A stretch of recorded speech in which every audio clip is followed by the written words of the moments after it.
आज की युवा पीढ़ी जिस तरह से टेक्नोलॉजी से जुड़ी हुई है और उसका जितना विविध उपयोग करती है, ये बहुत आश्चर्यजनक है। लेकिन स्टूडेंट्स टेक्नोलॉजी को किस तरह अपनाएं? स्टूडेंट्स के लिए आयोजित कार्यक्रम परीक्षा पे चर्चा में वो देश भर के छात्रों से सालाना जुड़ते हैं, मोटिवेट करते हैं। उन्हीं चर्चाओं से हम ले आए हैं कुछ स्पेशल टिप्स हमारे एग्जाम वॉरियर्स के लिए। बच्चों के लिए टेक्नोलॉजी में लिप्त हो जाना आसान है। ऐसे में मोदी जी बताते हैं कि टेक्नोलॉजी का सही प्रयोग कैसे किया जाए ताकि वो समस्या नहीं बल्कि समाधान बनकर फायदेमंद साबित हो। ये तरीका मजेदार है। ये पबजी वाला है क्या?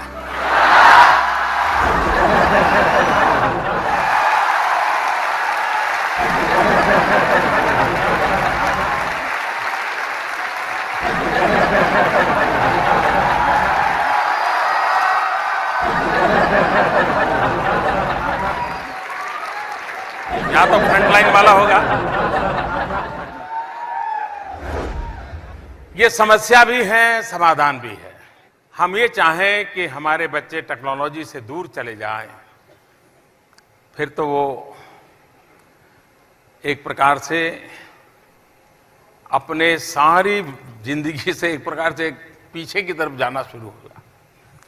और इसलिए उसको ये टेक्नोलॉजी के संबंध में प्रोत्साहित करना चाहिए। लेकिन उस टेक्नोलॉजी का क्या उपयोग करता है? क्या टेक्नोलॉजी उसको रोबोट बना रही है क्या, या इंसान बना रही है? अगर माँ बाप थोड़ी रुचि लें, कभी खाना खाते समय चर्चा करें टेक्नोलॉजी की, बताइए भाई इन दिनों क्या चल रहा है, टेक्नोलॉजी के क्षेत्र में क्या नया आया है, किस प्रकार के नए नए ऐप्स आए हैं, उसमें क्या होता है, तो उस बच्चे को लगेगा कि मैं जो कर रहा हूं मेरे माँ बाप हो सकता है मेरी मदद करेंगे। तो पहला काम तो आप किसी को रोक नहीं। मैं देख रहा हूं यहां करीब करीब हर एक के हाथ में मोबाइल फोन है। हो सकता है कुछ लोग यहां प्रधानमंत्री के कार्यक्रम में होंगे, लेकिन कोशिश करते होंगे दोस्त को बताने के लिए मैं यहां बैठा हूं।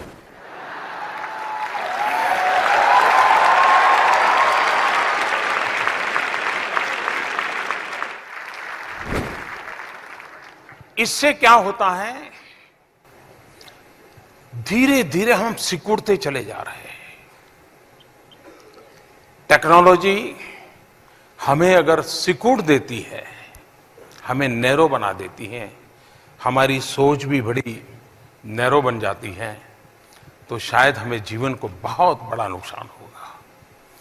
टेक्नोलॉजी का उपयोग हमारे एक्सपांशन के लिए होना चाहिए, मेरे विस्तार के लिए होना चाहिए, मेरे सामर्थ्य में बढ़ोतरी के लिए होना चाहिए। और इसके लिए टीचर्स ने भी बार बार इन विषयों की चर्चा करते रहना चाहिए, तब जाकर के होगा। अदरवाइज जैसे बच्चे खेल के मैदान में नहीं है।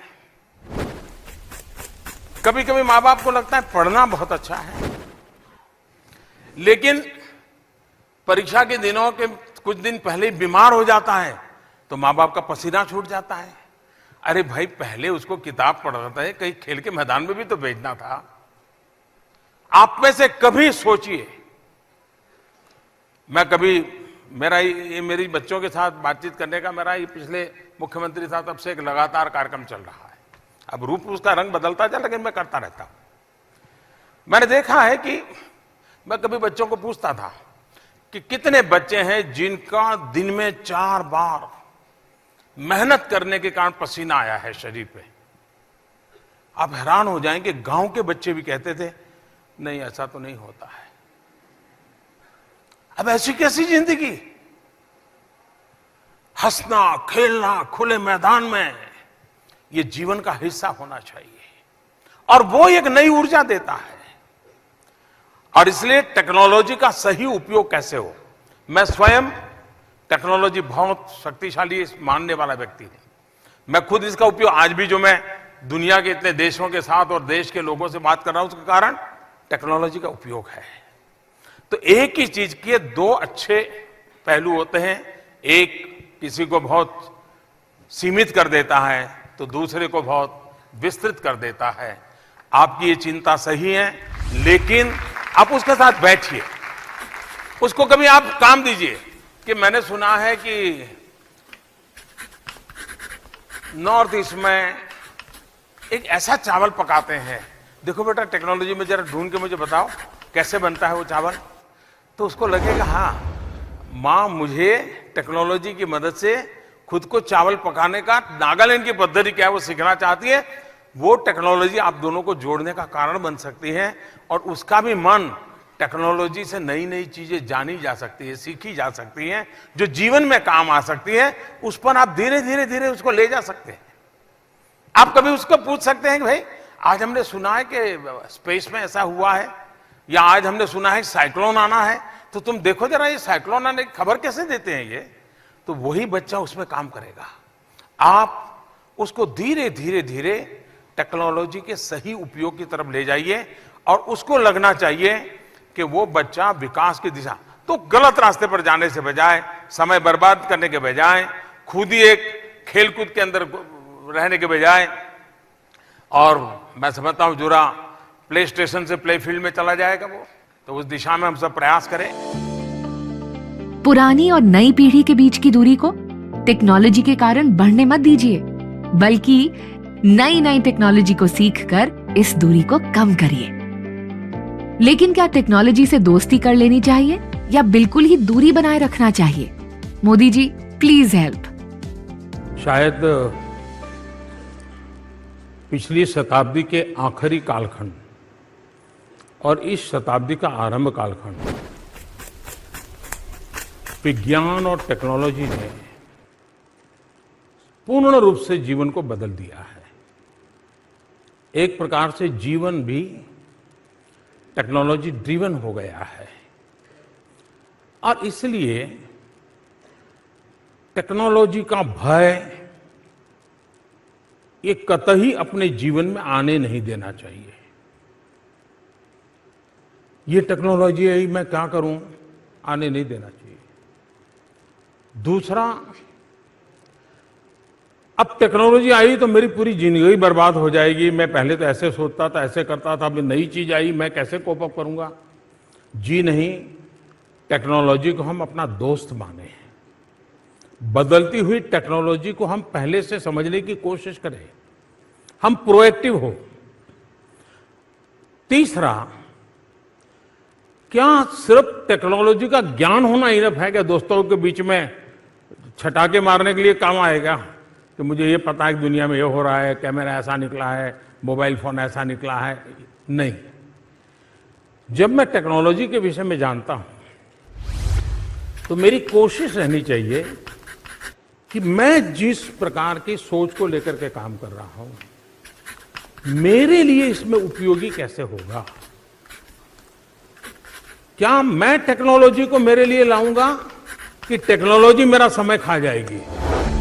टेक्नोलॉजी के उपयोग में संतुलन बहुत महत्वपूर्ण है। टेक्नोलॉजी का आकर्षण तो ठीक है, लेकिन इसकी लत लग जाना हानिकारक है।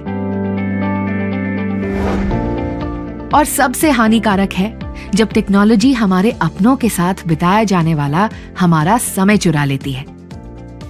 लेकिन इससे भी बचा जा सकता है, बैलेंस से। आप में से कितने हैं जो स्मार्टफोन उपयोग करते हैं? बताइए ना, संकोच मत कीजिए, आपके टीचर नहीं देख रहे हैं। अब जरा सोचिए, ये स्मार्टफोन कितना समय आपका चोरी करता है, और मान लीजिए उसमें से 10% कम करके अपने माँ, दादा, दादी इनके साथ अगर बिता 10 मिनट में कह रहा हूं, ज्यादा नहीं।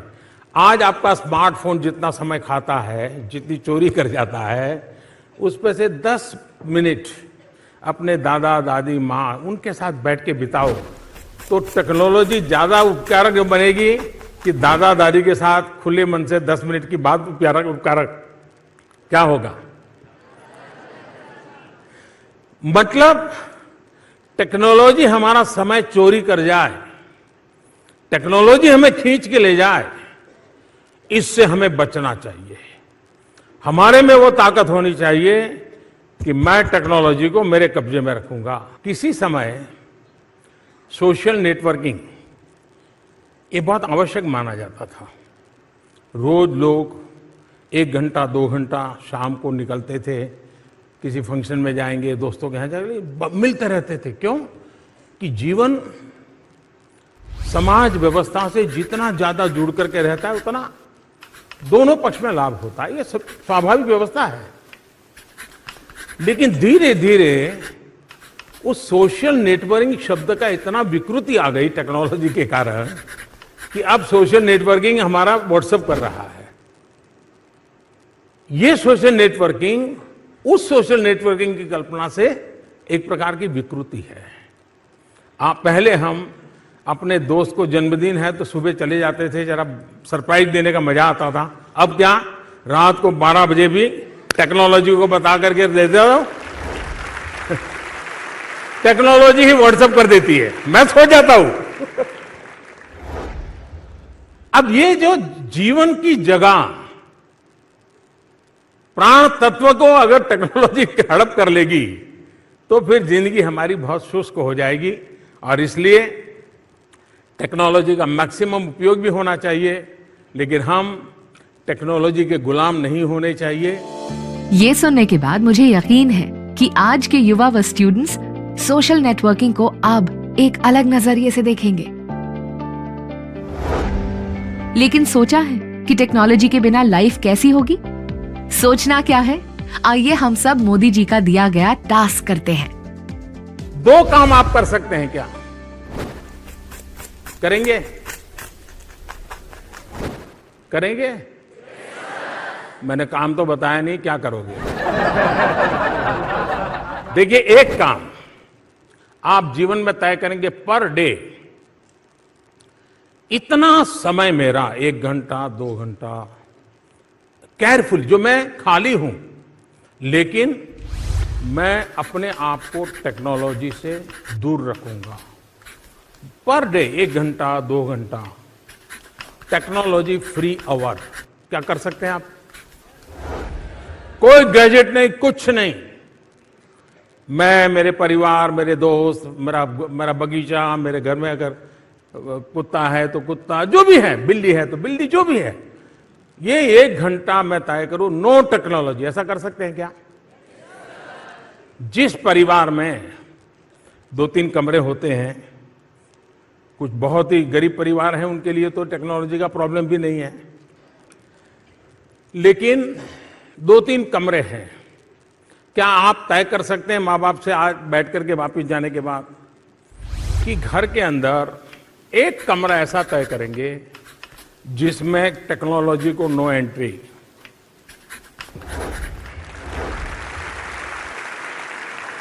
उस कमरे में जो ही आएगा बिना टेक्नोलॉजी बैठेंगे। आप जरा करके देखिए, जिंदगी बहुत नए अनुभव वाली हो जाएगी। तो एक प्रकार से मैं टेक्नोलॉजी के अतिशय महात्मा भी देता हूं, एट द सेम टाइम मेरे भीतर का इंसान रोबोट न बन जाए, इसकी भी चिंता करता हूं। और इसलिए दोनों को बैलेंस बना करके चलने के कुछ तरीके हैं जो मैंने आपको बताए हैं। सच कहते हैं मोदी जी कि टेक्नोलॉजी का यूज पर्पसली तो करना ही चाहिए, साथ ही घर में एक ऐसा कोना भी होना चाहिए जहां टेक्नोलॉजी को नो एंट्री हो।